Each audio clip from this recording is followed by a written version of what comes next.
First and foremost, I'd like to give all praises to Yahawah, Bahashem, YAHAWASHI, Bahashem, Rekar HaKwadash, and double honors to the elders, apostles, GMS, who keep well.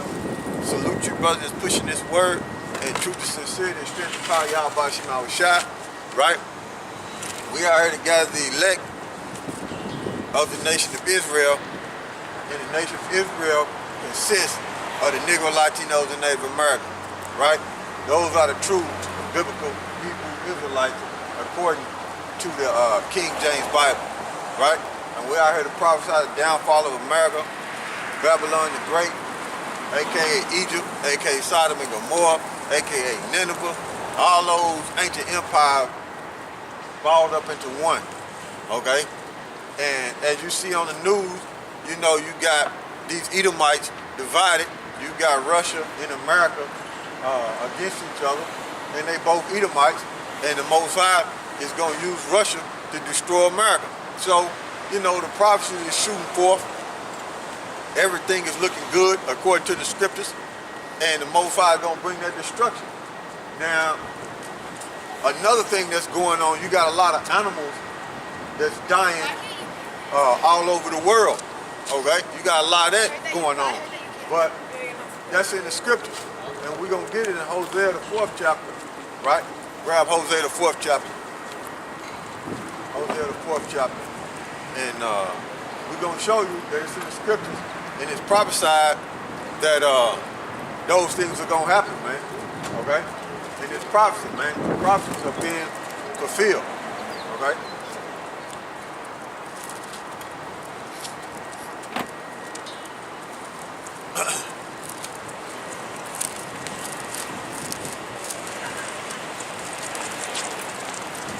You know? All right, this is Hosea chapter 4, verse 3.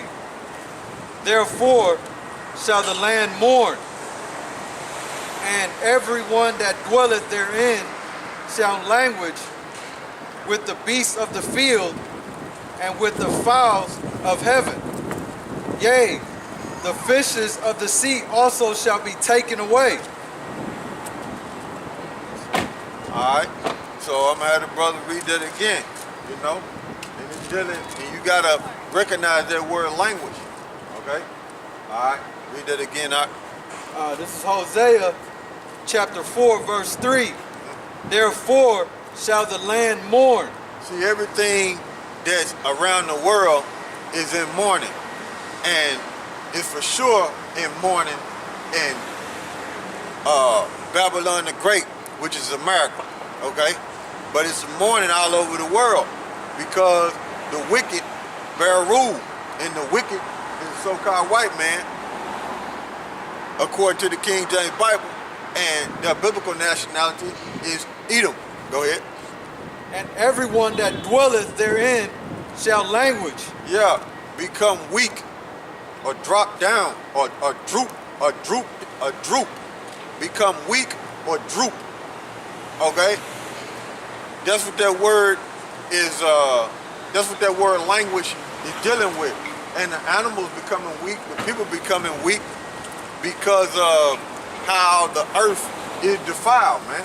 Okay? Everything is defiled on this earth, man. Everything, man. Okay? Even the food. Give me Ezekiel, give me Ezekiel 3 and I think it's Ezekiel 4 and 13.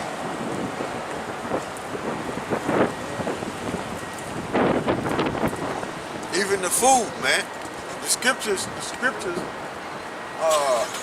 let you know, according to prophecy, what's taking place on earth.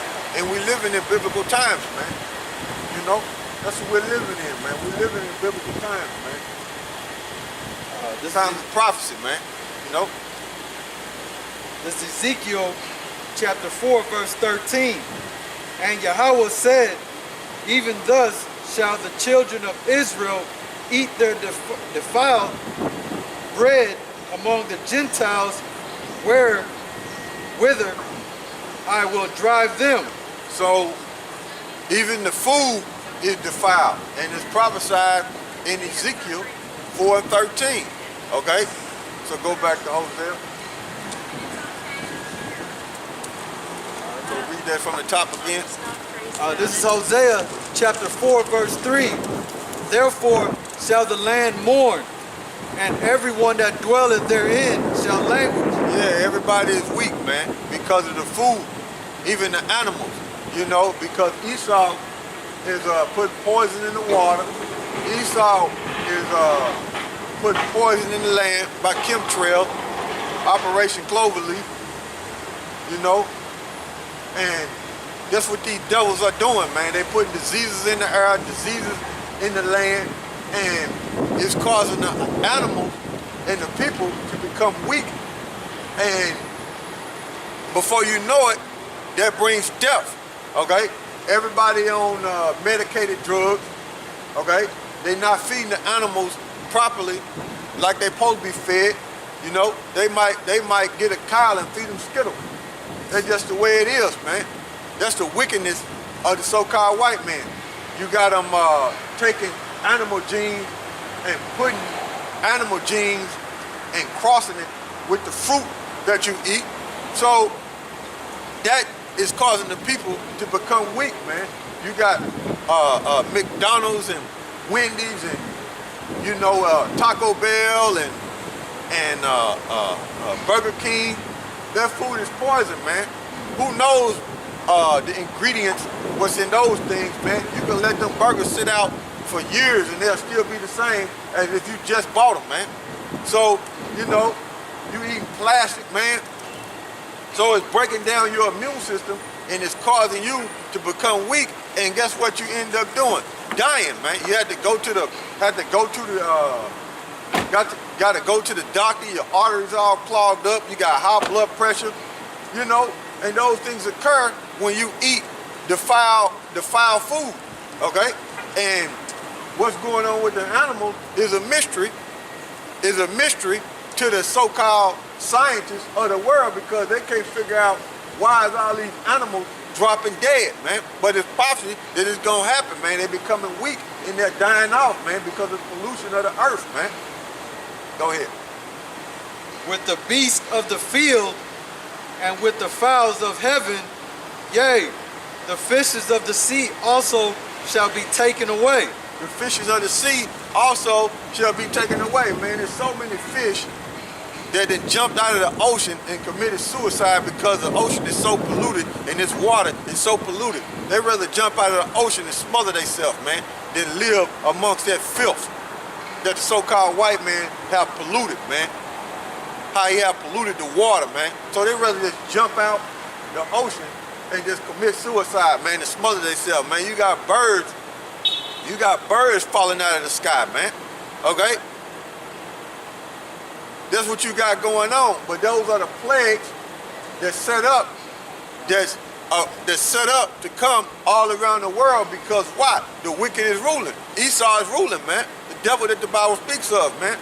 And destruction is coming to him. Okay? So we gonna change gears, but I just wanted to bring that in, you know, to show you how prophecy is being fulfilled and who's ruling according to the scriptures, right? According to the scriptures, who's ruling according to the scriptures, and the earth is dying, man. The earth is dying because these Edomites are in rulership, man. They're dying, man, and the people are dying. They're becoming weak, man. Everything is upside down, polluted, man. And these Edomites are anti-life, man. Everything they do is against life, man. Everything they do, man. All they know is to murder and destroy and, you know, and tear down, man. That's all they know, man. You know, they ain't prospering in the earth, man. They destroying the earth, man. Everything is being destroyed, man. Okay? But it's a wool that's pulled over you people's eyes to where you can't see the corruption and the destruction of these so-called white people, man. They are the devil, man. So we're gonna jump and get on these fake Christians, right? And these fake Christians use Jonah they use Jonah and Nineveh, okay, and compare that to what the Most High had showed to Nineveh, and thinking it's gonna be shown to America, okay? Now we're gonna get the table of nations. You got the table of nations here, right? And you got 18 nations that's on this earth. And you got Edom, which is number 2. Okay? And you got number 4, which is Assyria, right? And that's Ashar. Now, the people that was in Nineveh, that was the Ashar, the Assyrians. Okay? And that was not ruled by the so-called white man. Nineveh was not ruled by the so-called white man. According to the Bible, the so-called white man, biblical nationality, is Edom. Okay? Which them Assyria are heathens, and so is the so-called white man. But Jonah was sent to him. Why? The real reason why they were sent to him, the real reason why Jonah was sent to him is because who was in captivity in Assyria? You had the Israelites in captivity, man. They went into captivity in 740 BC, man. Okay? Up under the Assyrians, man. So you had Jonah sent to him. But Jonah knew how rebellious Israel is, and he knew that the Most High is merciful. So Jonah didn't want to deal with Nineveh, because there was a possibility that the Most High was going to show mercy onto Nineveh. Okay, but according to the King James Bible, the Most High hates Esau. He never said he hated Assyria, okay? He never said he hated Assyria, but he hates Esau, okay? And we're gonna read that. This is Romans. So you try to compare Nineveh to America, okay? Thinking that the Most High is gonna show America mercy like it showed Nineveh mercy. You got another thing coming, man. Because the Most High hates Esau, man. Okay? And that's a so-called white man, biblical nationality. This is Romans 9, and I start at 10. And not only this, but when Rebekah also had conceived one, even by our father Isaac. Now this is Paul speaking to the Israelites that's in Rome, okay? Now, if it's too hard for you to understand that you had Israelites in Rome, well, we can go to Acts. We can go to Acts.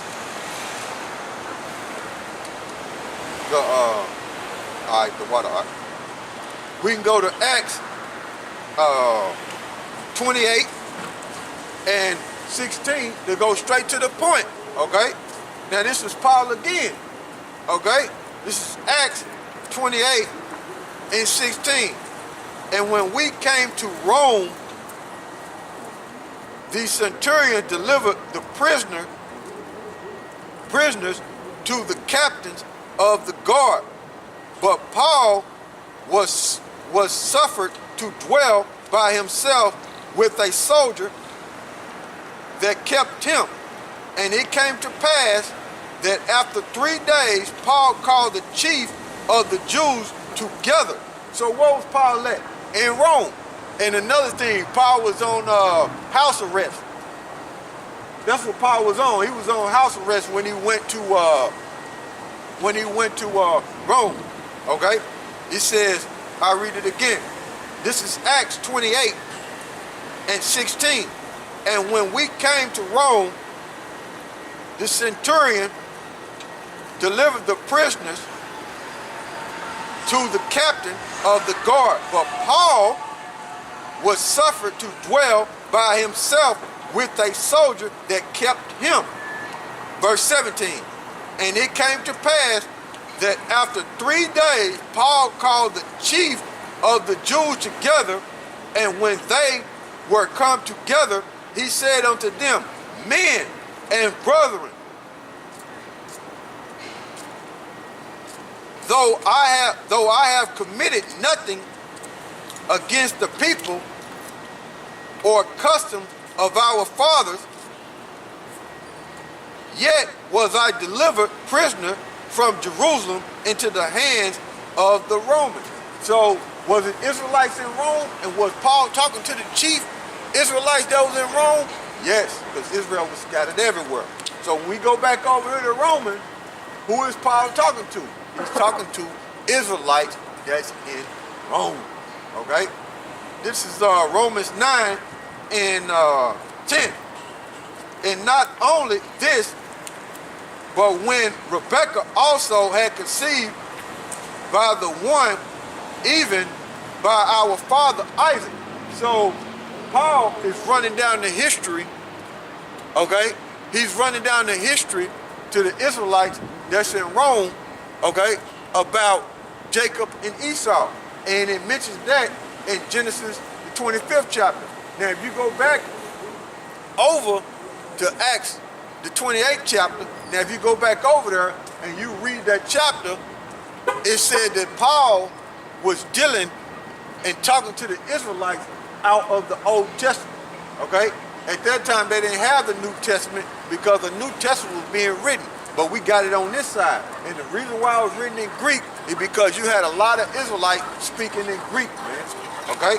Now, it says, verse 11, for the children being not yet born, neither having done any good or evil, that the purpose of the Most High, according to the election, might stand, not of works, but of him that calleth. So let's see who the Most High chose, and let's see who he had called, okay? And see who he had elected. Verse 12, it is said unto her, who? Rebekah, the elder shall serve the younger. Now, when you go into the history of that, Esau came out first, and Jacob came out after him. So Esau is the elder. As it is written, Jacob have I loved, but Esau have I hated. So the Most High, without a shadow of a doubt, according to the King James Bible, in Romans the 9th chapter, he hates Esau, okay? He hates him, okay? So that's a strike.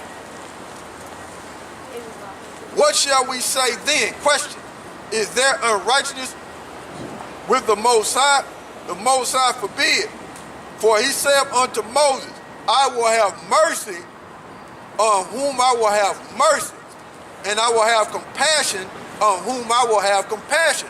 So at that time, did the Most High have compassion on Nineveh? Yeah. Okay? Is he going to have compassion on Esau? Hell no. Okay? Because even the scholars know that Esau is the only neighbor of the Israelites that didn't receive any mercy, okay, from the Heavenly Father, okay? And we're going to read it. Even the so-called scholars know that, man.